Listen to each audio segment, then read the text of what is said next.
right, you guys, it's episode 74 of Inner Demons, and without further ado, I'm gonna get straight to it. So check it out, you guys. Let me just start this out by saying real quick. Yesterday, I wrapped up the story on Shorty from Long Beach. It was a three-part story. It's a long story. I appreciate all the feedback that I got. You know, you guys sent in a lot of feedback. I know a lot of you knew him personally. A lot of you were aware of the story. I knew you would, because that's one of those stories that it gets around. Like they say, good news travels fast. And when something like that happens, an indictment happens, and then, you know, just everything that happened in that story comes to light, it's something that a lot of people end up hearing about, people that are in the mix. Anyway, so I had another one I'm going to start on tomorrow.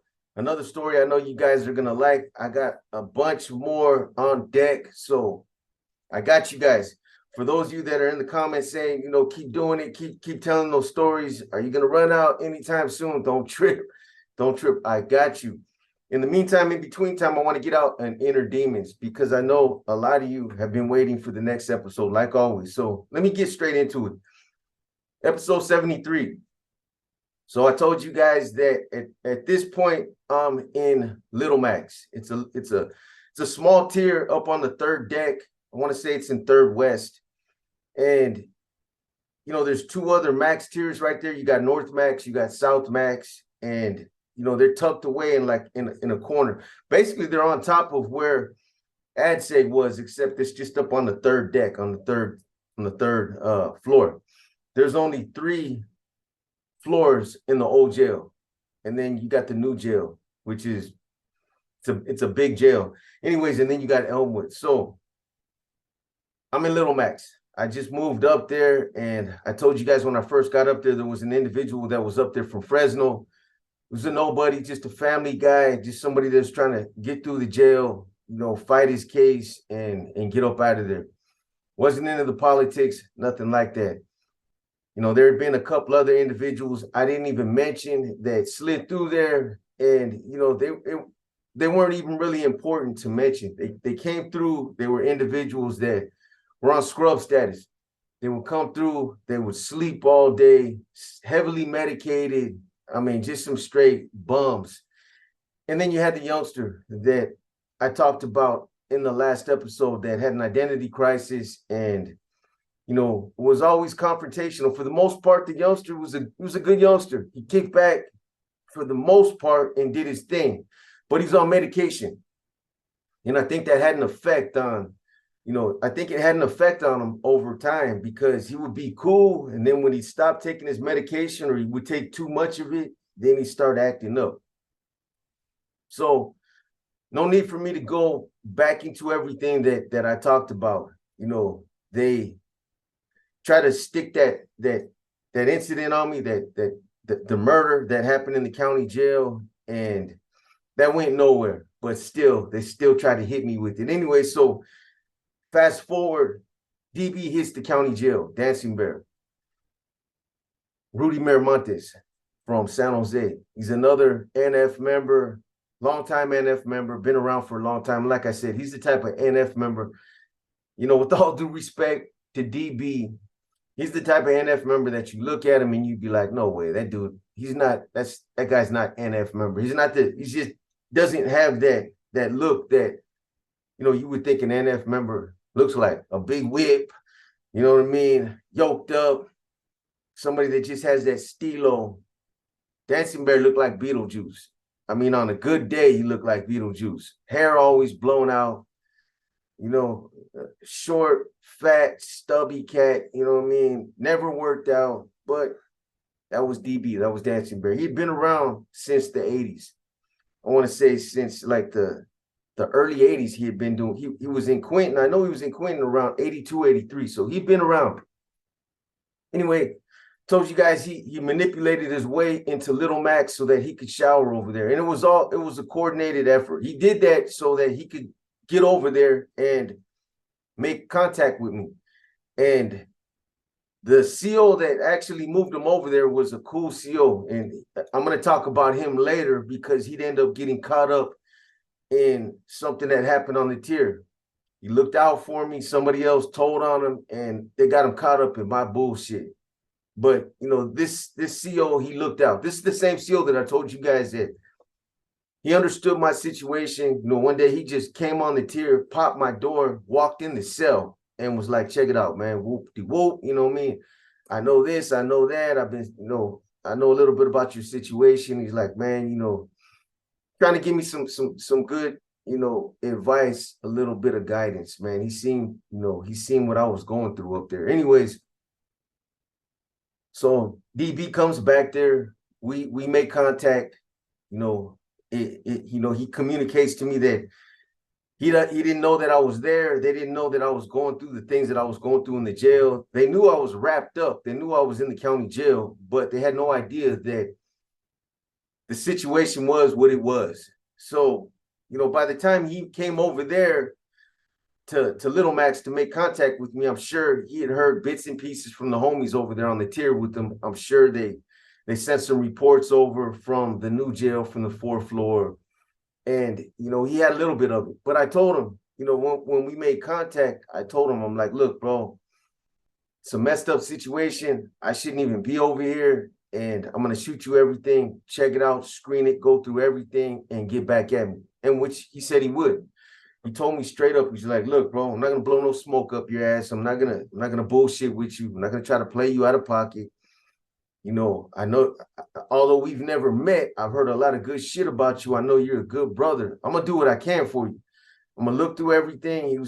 Everything that I've heard up until this point. It's like, I have a good idea what's going on. And if that's all it is, you know better, but it doesn't warrant you being where you're at in this situation right here. And if that's the case, then we're going to have to try to do what we can to get you back on an active tier. And I'm like, bro, that's all I want. That's all I want. In my mind,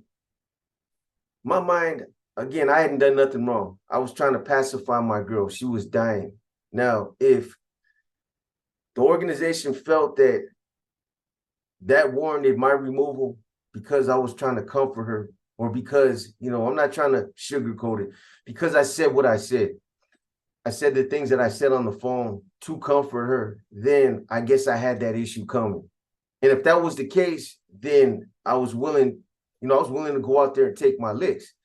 But I never, ever checked in. Never. They tried to force this on me from the gate behind the phone situation. And since that point, it had just continued just to, it turned into a fight between me and the administration over the top. So anyways, I get all my paperwork over there to him. I sent him a whole box, the transcripts, all the police reports. And I mean, there was hundreds and hundreds and hundreds of pages of police reports. One thing that these officers was meticulous. They wrote about everything.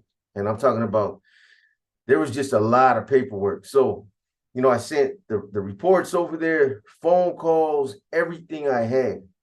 I left no rock unturned. I gave him everything I had. I wanted him to be able to get a clear understanding of everything that was involved. I didn't want something to come up later and be like, I didn't know about that. I wanted to give him everything so that he could make a clear, a clear decision about, and see what it was. So I want to say it was about a week. After I shot everything over there, it was about a week. I'm over there. I'm not stressed out, but I'm over there for that week, and I'm things are crossing my mind. Like, what is he gonna think about the phone calls? And I'm thinking about everything. It's all playing through my mind. I'm concerned about my status, obviously, but this is as close as I've come in a while, in a long time, to possibly getting back on track. And that's all I wanted. I didn't care about nothing else. The more trouble I got in behind the phone calls, the more I pushed back, the more I wanted to be back, with the fellas. This wasn't what I wanted. If it was, I would have got fed up at that point, or a lot sooner, and I would have checked in a long time ago. But this just wasn't what I wanted. It wasn't what was in my heart at that time. Anyway, so a week passes. He ends up shooting everything back. Boom. I want to say it was like a week. I'm there in the cell. doing whatever I was doing. CO comes over, drops my box in front of the door with all my paperwork. And, I get it. I go through it. I know there's a kite in there somewhere. So I'm going through it. And boom, I find it. Dancing Bear is not the sharpest. He's definitely not the sharpest C. And, he's lazy. He's like Lencho. They're torn from the same cloth.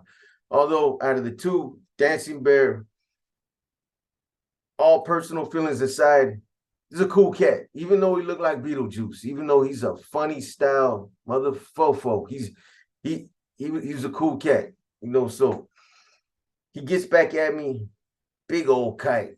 Talk about chicken scratch. I'm talking about, man, the typical way that you ride a kite is 5 lines between each margin on a piece of paper. Dancing Bear wrote his kite like a regular letter. I mean, it was big old chicken scratch, crazy writing. And, in a nutshell, he said, look, brother, I went through everything, went through all the police reports, read all the transcripts, read everything from corner to corner, everything that was in this box, I read it. And unless there's something else that you're not giving me, there's something else I'm not seeing, you don't belong over there. There's no reason why you belong where you're at, and you shouldn't even be where you're at. That individual that did that, that threw the phone, it's like that straight up, that was a PC move. You know that. But look at what you're dealing with, bro. You know what I'm saying? These are your boys, I don't know these cats, but come on. We don't get out like that. Northaniels don't even get out like that. Throwing a telephone at you, in front of the CO. And, I told him why he did it. Because I threatened him. And at the end of the day, he did not want to end up in a court tank with me. So he made sure that didn't happen. That's what happened. He wasn't even trying to hit me with the phone. If he was, he did a poor job at trying to do it, because he tipped that phone over like 3 feet before I was even in front of his cell. It was just to do it in front of the CO to get me off the tier. And he served that purpose, but it is what it is. So I told him, nah, bro, that, the next opportunity I had to get at him, I had sent something over there. There was another CO that was a cool ass CO, didn't get involved with our shit. He'd been around for a long time. I had been in the county jail at that time for probably about 2000, probably about a good 4 years at that point, about a good 4 years.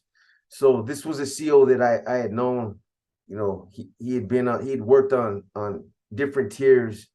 When I was in the observation cell, he worked on one of those posts for like 6 months. I got to know him real good. I trusted him. So, I struck something up, put it in a book, put a couple soups and some canteen and shot it to DB.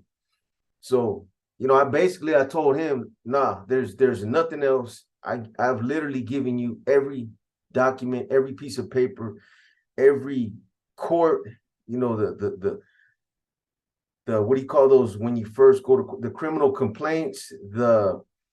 I even gave them the inventory papers that I got when I came into the jail. Everything that was in my pockets. I gave them everything. Every piece of paper, every document I had in my cell, I shot it to him. So again, I told him there's nothing else. There's no police reports. There's nothing that I'm not telling you. There's nothing that I'm not showing you. Matter of fact, get at these guys. Tell them if they got something to shoot it to you. I'm challenging them to do that. But I told him to tell them, what are you basing this on besides what B told you? And for those of you that are familiar with NF politics or even Northaniel politics, that wasn't enough for Pony to do what he did, to try to throw a phone at an active C because that C threatened him. That would get your head taken off. So unless he got a directive from up top, somebody came into the county jail and communicated something to him, or he went off of somebody else's directives, as far as I was concerned, he was in trouble. But I wasn't even trying to push that issue. My whole agenda was to just get back on an active tier. But you know, my morale was affected the same way it was when I was in an observation cell. Even though I was in Little Max and I had other people around me, I wasn't really fucking with them like that. These were guys that I was up there with, but I knew what they were classified as. So, you know, it wasn't like I was okay with my classification status or, you know, my surroundings. I wanted to get back on an active tier, fight my case, and you know, however this was going to play out, it was going to play out. But I didn't want to do it from right there. This isn't what I wanted. So, anyways, Dancing Bear, you know, he gets back eventually. He finds a way to get back. I don't remember how he ended up getting back at me the third time. I want to say he just shot something over, kind of like the same way I did with another CO that he trusted. And you know, he agreed. He agreed. Because what I told him was when I got at him the second time is like, you know, these guys don't got nothing. They don't got nothing to base it on besides the threat that I made towards Pony. There's no paperwork. There's nothing in black and white that they're basing this on. So, you know, he's got his issues to deal with, but that's not on me. You know, that I'm not worried about that right now. My whole thing is to just get back, you know, on an active tier with the fellas. So I told him, you know, I suggest that from this point right here, that I start spearing cats back here. You know, anybody that walks by my cell, that I start spearing some of these dudes. You know, they had flipped South Max. North Max, they still had double red, but they flipped South Max. They put PCs over there. And on our off days, when we wouldn't shower, they opened up the door and they would run those guys straight into our shower one at a time. So, you know, my thinking was I can spare one of these cats, you know, back there in Little Max with me. And, you know, even though I didn't really care about none of them, I really didn't, you know, I didn't really have a bond or relationship with none of them. I really didn't care. I was trying not, you know, I was trying not to make one of them a target.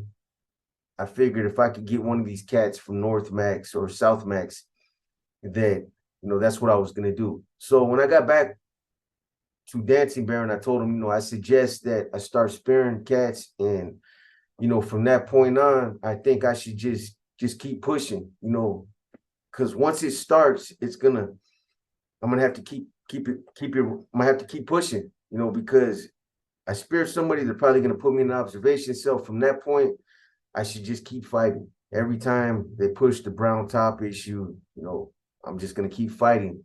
Like I said, I'm going to become a management problem. And that's the only way I think I was going to get any kind of consideration, or I was going to get these people to put me back on a tier. So he got back at me and he was like, you know what, I agree. He's like, but before you start doing that, before you take it to extremes and start catching cases, he's like, let us push from over here first.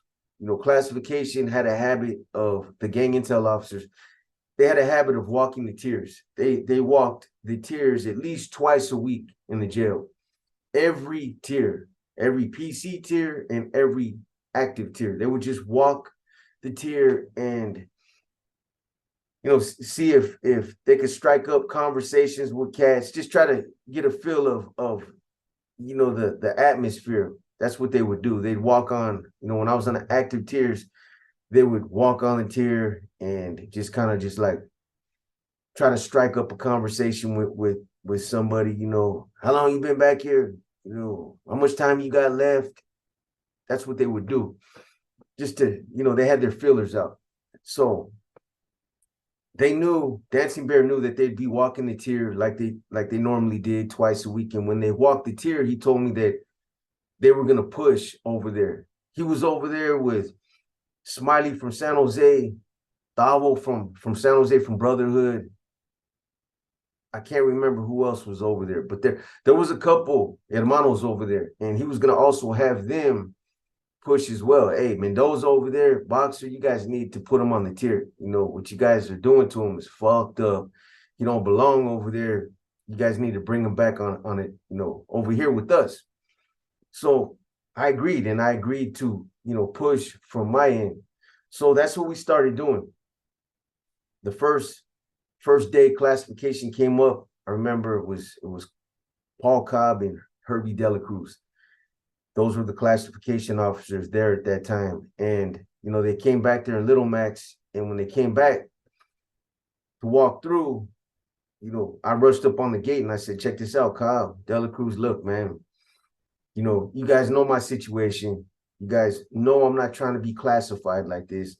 This is an ongoing thing. I don't need to go into the details, but you guys need to get me off this tier and put me back on the active tier. I'm telling you right now that the reasons why you guys are, trying to keep me back here or trying to keep me classified, the way that you have, it's not warranted. I'm telling you right now. All you're doing is putting me in a bad situation. I can go back to an active tier right now and everything will be okay. I'm telling you right now. Talk about it with Corso, talk about it with whoever you need to talk about it with up top. But I'm not feeling being back here. I got a serious case. So I told him, not only does it stress me out being up here, but it's a major distraction. You know what I mean? I need to concentrate on my case. You guys know I'm in a lot of hot water right now. I'm in trouble. So, talk to whoever you need to talk to, man. But you guys need to get me from up out of here, man. And that's what I did. I pushed every time they came back there, and they listened, but they really acted like they really didn't. They weren't really gonna do nothing. I could tell it was just like, yeah, we'll see what's up, but I wasn't confident that I was gonna get any action like that. And the more that they would come up there and I would get at them and ask them about going back to an active tier, the more frustrated I started to get, and the more I just wanted to just start spearing cats, start spearing. If it came down to it, I was willing to start spearing COs, whatever I had to do to let them people know that, look, I'm active. Get me the fuck off this tier and leave me the fuck alone. Let me fight my case. I was willing to do it. So anything was on the table at that point. I don't care. Whatever I had to do to get back over there, I was getting more desperate as time went on. And just the fact that somebody had reached out, the homies finally reached out, and I was getting some acknowledgement was the most that I had gotten in a while. It'd been around, I want to say it was around 15, 16 months since the incident happened in ADSEC in Area 51. And then they moved me to an observation cell. From the observation cell, they would end up moving me to Little Max. So it had been about 16 months, a little bit over a year that I had been up there. So by then, I was frustrated. I just want to get the hell up out of there. So, more time went on, and nothing was happening. Nothing was happening. I would see Dancing Bear every time I walked by North Max. I'd have a chance to get at him real quick because the door for North Max always stayed open. And you'd walk by the door, and his cell was like literally the third or fourth cell right there. So I get to stop right there. And I didn't even get a chance to, send that one time back. I just communicated to him right there, like, hey, what we talked about, I'm gonna go ahead and put that in motion. I'm gonna spin them, I'm gonna get them wheels spinning, bro, like ASAP. I'm gonna, start pushing that issue, so he understood what I was talking about. He understood that I was like, you know what, not getting nowhere with classification. It's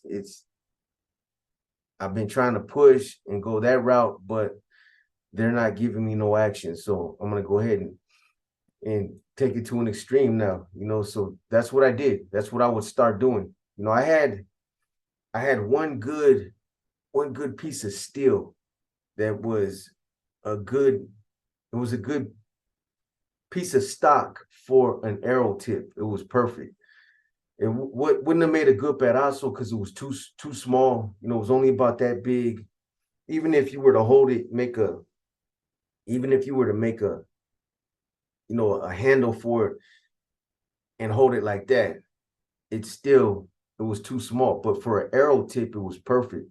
So I had that I had put in my legal work. I had it for a long time, and boom, it was perfect. I'm gonna bust that out. That's gonna be my first, my first spearing right there.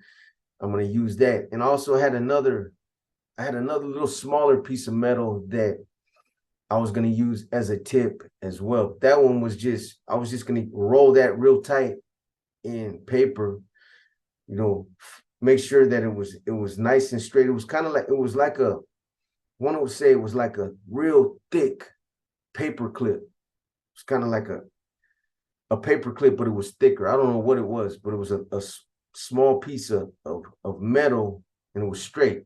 So what I was going to do is I was going to put a point on it, roll it in paper, and use that as just a tip, so that it would just break the skin. It would be enough to penetrate, flesh when you put a little bit of force behind it. So that's the one that I use first. That's the one that I use first. I had started, to make a spear. I wasn't really worried about them hitting the cells back there because they come through maybe like once a month. We didn't really have a whole lot of, access to move back there, move around. So they would come through like once a month. So I had started to put a spear together. I had all the male and female, pieces ready to go. I had my tip ready. It was just a matter of when I was going to do it and who was going to be my lucky victim, basically. But I waited though. I wanted to make sure that, classification didn't have, a change of heart, or, they didn't have some kind of option, something will put you back in I would even been okay if they would have been like, you know what, we'll put you back in the observation cell and put you in double red. I wanted to get on the tier with the homies, be back with them, but even that, I would have been okay with that. That was better than the situation that I was in. So anyway, I had been back there in Little Max, like I said, for about 15, 16 months. I knew all the COs. A lot of them, I had been there damn near their whole career at some point. Those that had been there 5 or 6 years, I had been in that jail, since they started working there. A lot of COs in that jail knew who I was, just because, like I told you guys, when I came in, my case was a high profile case. The whole jail talked about it. The COs would come up to, my cell and just look in my window like I was some kind of trophy or some kind of, silverback at the zoo or something. But, they want to come down there, see what I look like, talk to me. Oh yeah, yeah, you're the one that everybody's been talking about. And, a lot of them just would come to my door with some crazy shit. Anyway, so, my point is I had a lot of good rapport with a lot of these COs, and some of you might find this kind of, you might think that this is kind of crazy, but convicts, a lot of the times, this is one of the things that will happen. If you got a cool ass CO that works your tier, he's been working the tier, and you have an understanding with this CO, an understanding to where he tells you, you know what, man, I'm gonna make sure you guys get everything that you got coming, everything you guys got coming. As long as you respect my tier, you guys don't fuck with me. I'm not gonna fuck with you. I'm not gonna hit your cells. I'm not gonna tear your shit up. I'm not gonna interfere with you guys' program, but don't disrespect, my shift, man. Don't make me cut no paperwork. I don't want to get involved. I don't want to be going to court. I don't want to do none of that shit. A lot of the times we'll have good rapports with COs like that, to the point where if we're gonna do something, if we're gonna do some cleanup, we're gonna clean house, we're gonna stab somebody, gonna put something down like that, we'll either not do it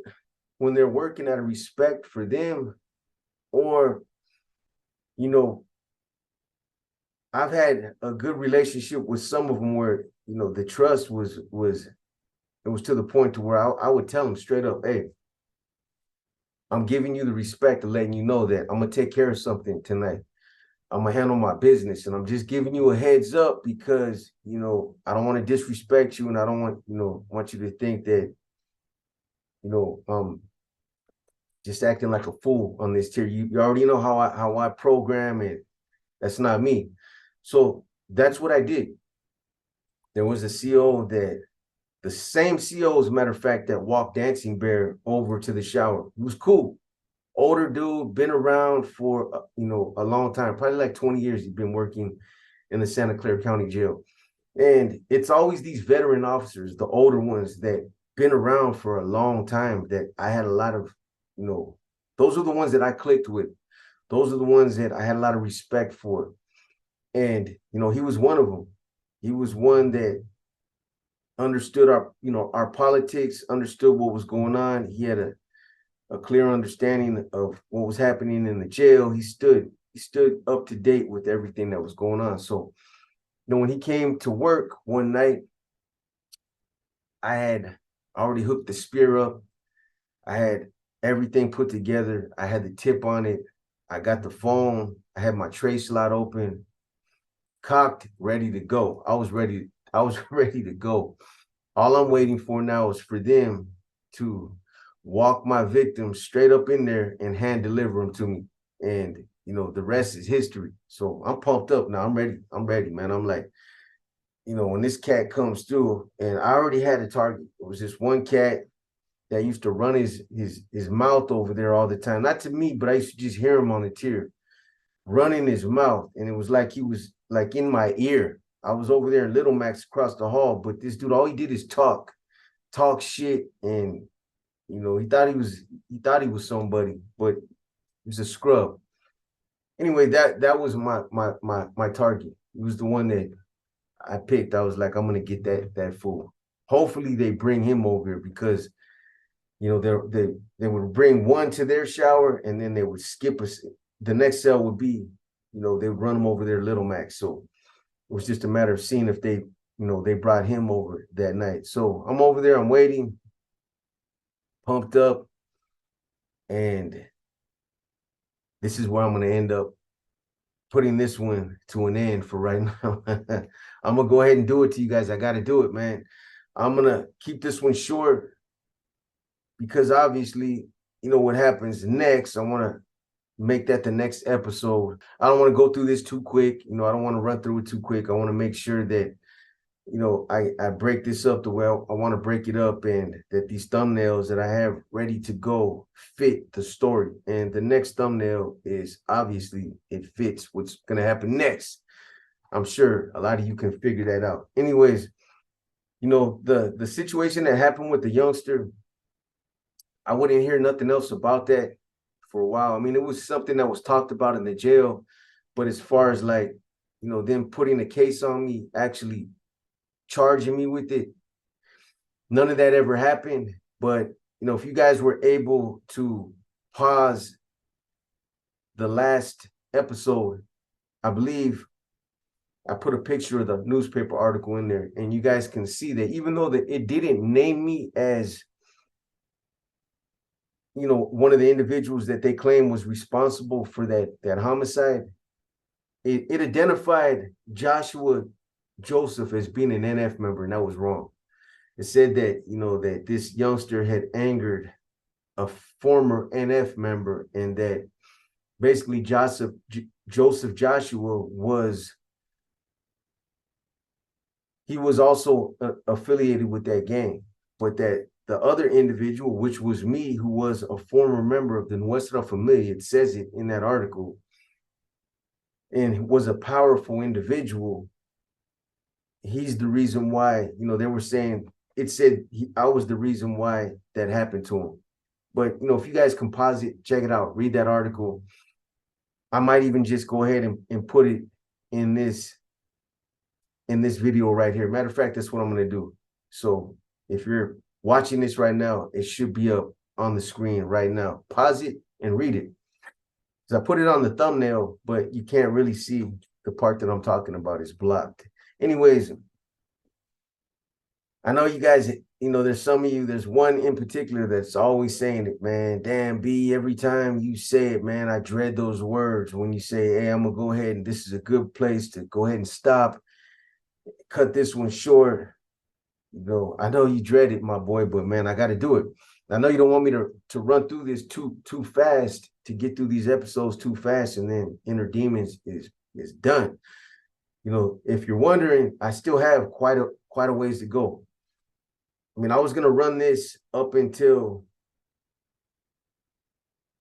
I walked out of the county jail. I was gonna stop it right there. But what I'm gonna do is I'm not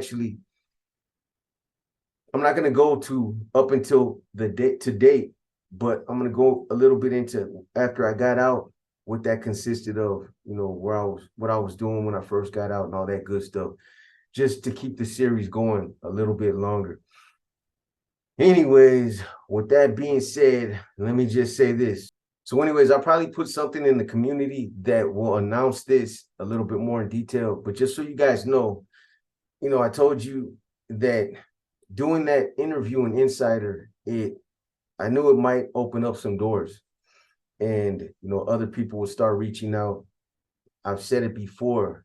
I've told other content creators, when I've tried to tell them, stay out of the drama, because there's people surfing, they're surfing YouTube looking for content. And if you're somebody that is wrapped up in controversy, or you're political, or you're somebody that's always getting in the shit, beefing, they're just going to keep on pushing.